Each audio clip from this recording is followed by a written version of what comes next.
We read in the Holy Quran something very important and critical for our daily life as well as the hereafter. Yaqub alayhi salam, Jacob, in his last moments, he said, or were you witnesses when death approached Jacob? Allah is talking about that situation. When he said to his sons, what will you worship after me? They said, we will worship your God and the God of your fathers, including Abraham, and the God of Ishmael, Isaac, one God, and we are Muslims. We are Muslims. The word Muslim was not made up by Muhammad sallallahu alayhi wa alihi wa sallam. Sallallahu ala Muhammad wa ali Muhammad thaniyatan. The word Muslim is to be submissive to the orders of Allah, to obey Him. So when I say I am a Muslim, that means I carry the same core beliefs that Adam believed in through Noah, Abraham, Moses, Jesus, and Muhammad sallallahu alayhi wa sallam. We do not have two different religions. We call them Christianity and Islam. They are all under the umbrella of Islam. Some people during the history, they did their modifications, but the message is the same message. We believe in God who created everything. We believe in His angels. We believe in His books. We believe in the prophets. We believe in the main role of Islam to improve our lives and change humanity to better state. We believe in that. So when we belong to Islam, we belong to a religion that does not affect Arab people. Maybe 20% of Muslims are Arab. Not even 30%. Okay, let's say. You have 70%, they are not Arab people. So when you belong to Islam, you are, without paying attention, you belong to a big nation that is well diversified and has strength and good resources. You cannot just be driven by the propaganda and media and say, look, Arab people are, killing each other. As if Islam is just the Middle East. Ya Habibi, minority, Islam is minority in China. It's about 50 million. Minority, okay, in China is around 50 million. You just pick places that has political issues and you want to say this is because of religion. Why, I ask you, off the record, World War I was because of religion? World War II, was it because of religion? Was it because of Islam? World War II, we lost more than 50 million people. Is it because of religion? Because they said you go to hellfire, no, you go to hellfire? Has nothing to do with that. Any authority that might make you control people or strengthen your power, ideology, philosophy, belief, indirectly, and others, indirectly, people, they are going to misuse it. as they are misusing democracy, as they are misusing election, as they are misusing media, as they are misusing, social issues. We see it. We see it. In politics, we see it. You do not like this president of a very well-known university. Oh, you know what? Plagiarism. Get out of the university. I'm not talking about Harvard. I'm talking about in general. So back to the story, brothers and sisters. When I say I am a Muslim, you have to ask yourself, why should I be a Muslim if I'm not? And why should I be proud to be a Muslim if I am a Muslim? In other words, what Islam gives me as a moral agent on this earth? This is a big question, but let's look into it at the core, things without details. Some people, they want to mock your religion. They want to put you down. And I met so many people like this. Very subjective, arrogant people. They will go search for a detailed ruling in Islam and say, see, Islam is wrong. Ya Habibi, when you want to compare apple to apple, you do not compare how many microdust on this apple versus microdust on the other apple. You compare essence, essential things between this and that.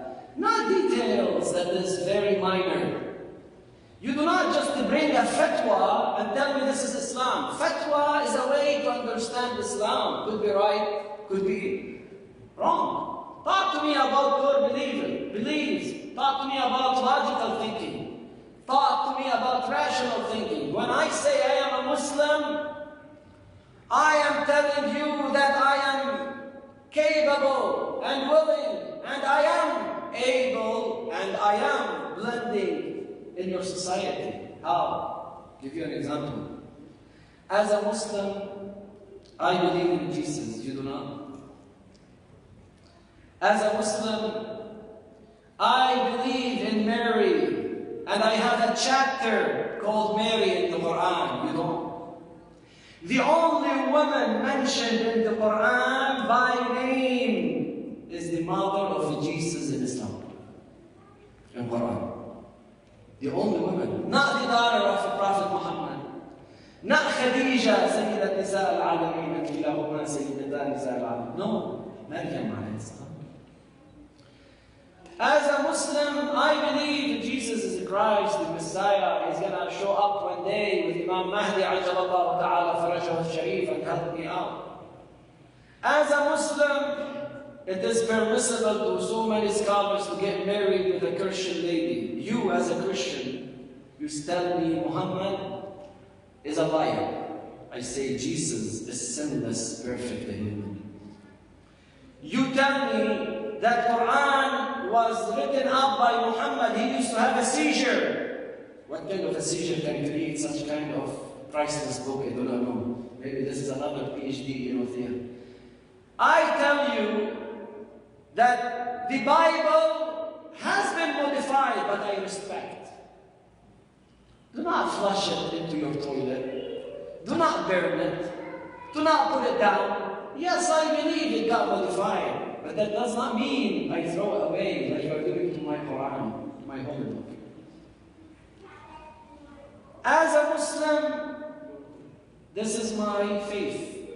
From Adam, the story of Jacob is telling me and telling his kids and his sons, believe in the same God that we believe in. That's Islam. But what do you have common between you and me? I am creating those common things. When Quran talk about the Christians and Jews, he gave them very important attribute. They called them, they called them the people of the book. Well, good respect. What's respecting them? That means they are people of knowledge. You, when you want to talk to me, you tell me you're a terrorist. What a difference, man.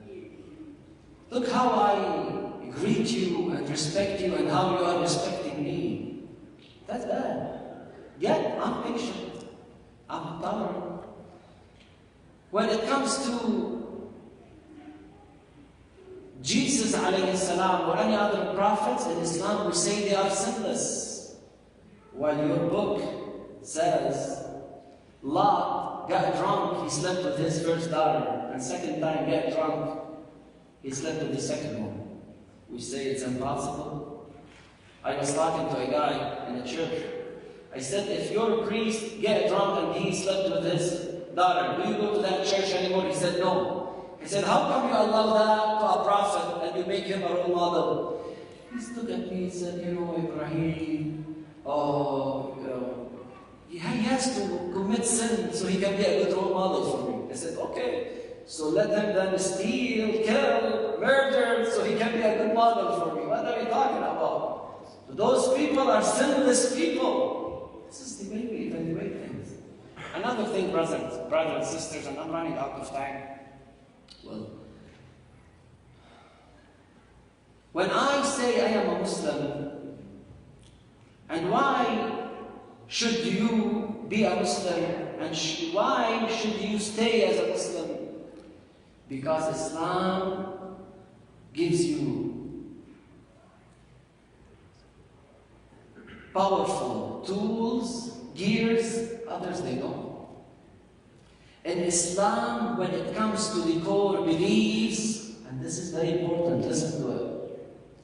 When it comes to the core beliefs in Islam, you are not allowed to take it blindly. Why do you believe in God? Because my parents, they do believe in God. In Islam, they say, no, don't do this. وَيَتَفَكَّرُونَ Meditate. Think. Use your logic. Use your logic. Where is your logic?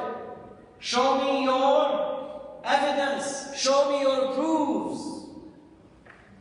One of those times I was talking to a priest and I told him, this is our proof.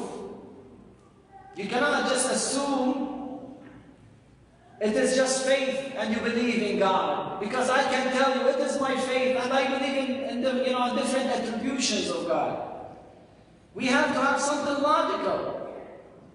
Imagine, I told him, imagine if you were to be in the time of Moses alayhi salam, or in his message time. You believe that Moses is the prophet.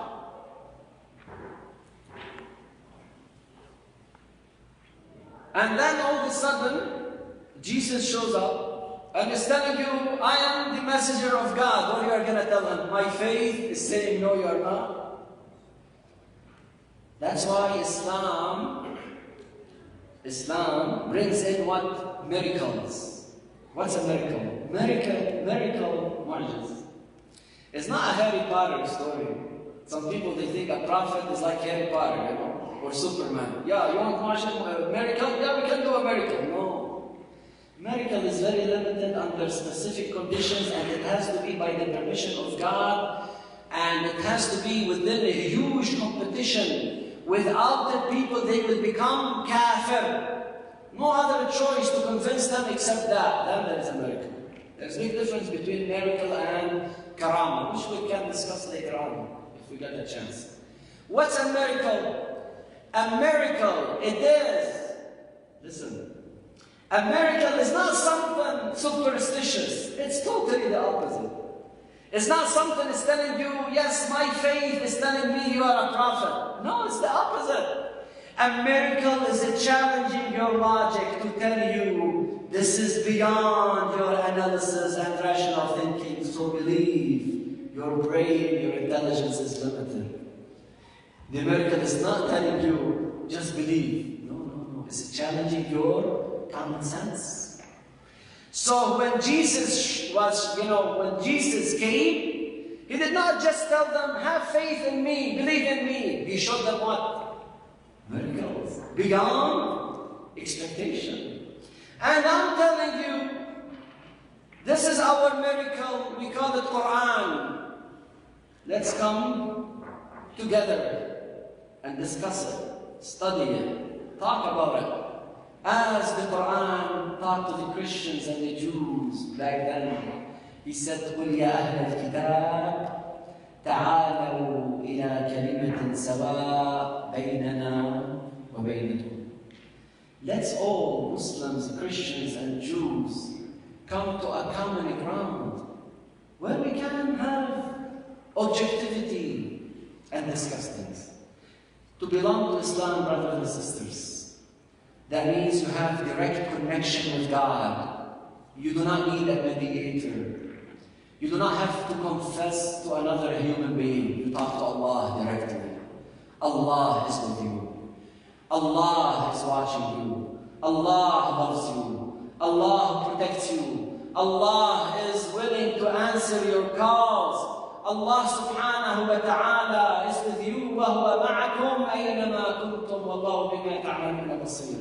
When you belong to Islam, that means you are against discrimination. You do not discriminate between Muslim and the Christians, black and white, poor and rich. You belong to humanity. When you belong to Islam, that means you are objective person. As a Muslim, you cannot say, I believe in Islam because I like it, because I have the proofs, because I have tangible evidence, because I did my homework, because I did my search. You cannot just be a Muslim because someone told you to be a Muslim. You are an objective person.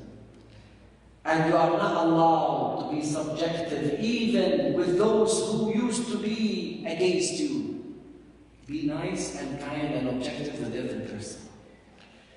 To be a Muslim, that means you belong to eternal book, never get modified. And here I conclude, though we have so many things to discuss.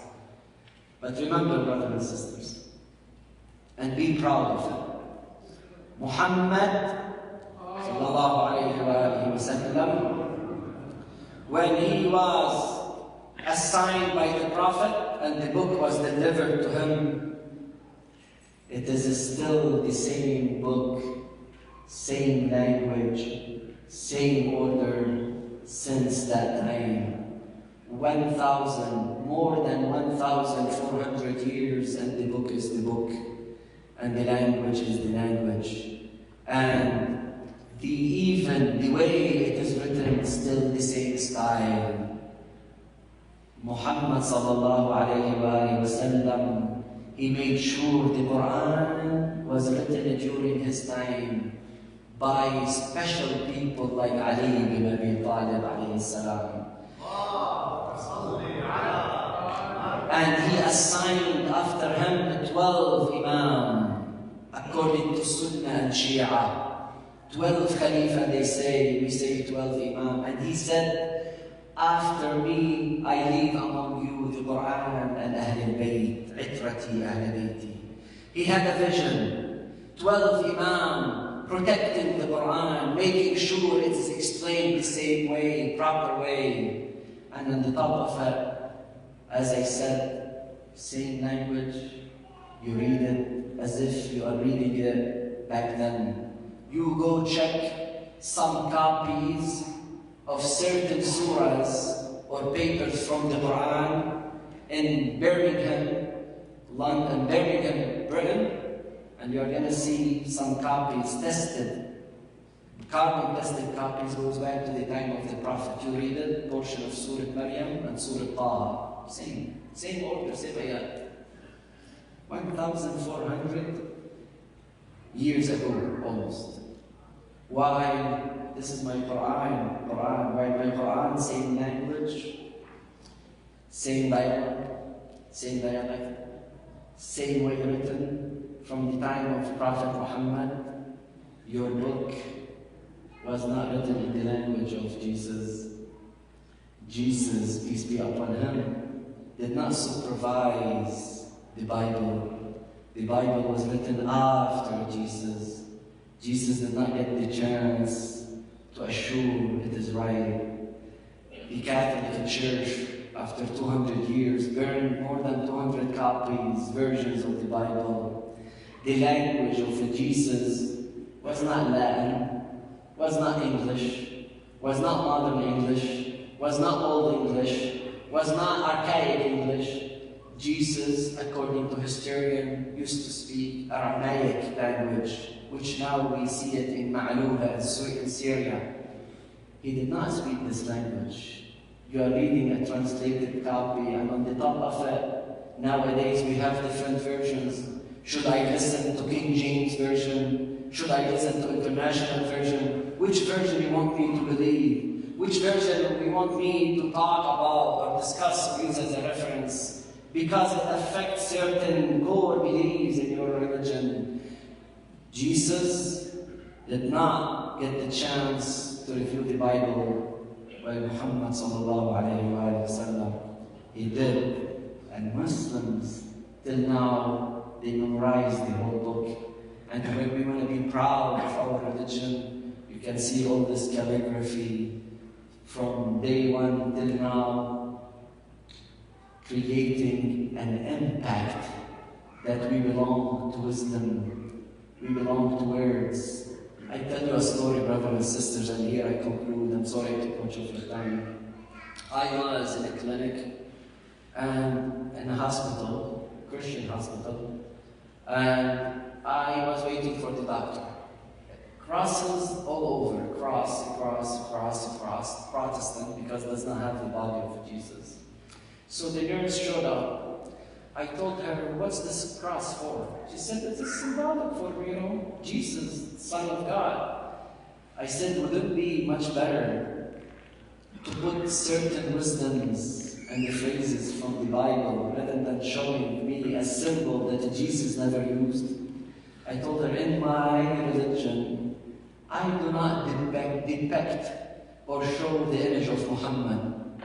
I care about the wisdom that Muhammad sallallahu alayhi wa sallam came with. And this is the beauty of Islam. I stop it here, to be continued. Sallallahu lakum al-afwa wal-afiyah. And be proud that you belong to Islam. And be proud